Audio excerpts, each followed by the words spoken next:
Okay, the next question is from Kat. Do you have any exercises for plantar fasciitis apart from tissue pickup and heel roll? I will say I would not have had a good answer for that until a couple years ago. I've had the huge pleasure of working with Dr. Shoemaker at In Motion Spine Muscle and Joint, and he's changed a lot of how I approach wellness and working with people that have injuries. Obviously, some things, issues related to pain are out of my scope of practice, and you need to see a chiropractor, a PT, or an orthopedic to help you determine these. But in terms of trying to help prevent them in my gym, we work on specific things related to how the whole body's connected. A lot of these principles come from the concept of dynamic neuromuscular stability and training the body as a whole. So one of the things that we work on in my gym very specifically is breathing, diaphragmatic breathing, learning to control your core, learning to breathe 360 degrees around your core, learning how to maintain a ribs over hips position, keeping your core stacked. So we don't want to be here, we want to be here in all of our movements.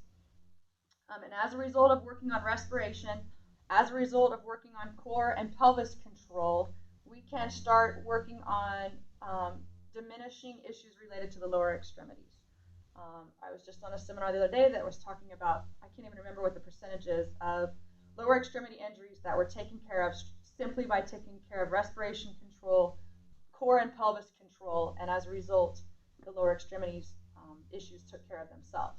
So one of the ways I like to explain it is if you, and the way I was taught by Dr. Shoemaker was that when you stand, run, walk with your core dumped, your pelvis dropped, and your rib cage up, it puts you in a weird position to land on your feet. When you bring this up and you have this controlled, now your hip flexor is stabilized, your glutes are firing, and your foot can land in a much better position on the floor.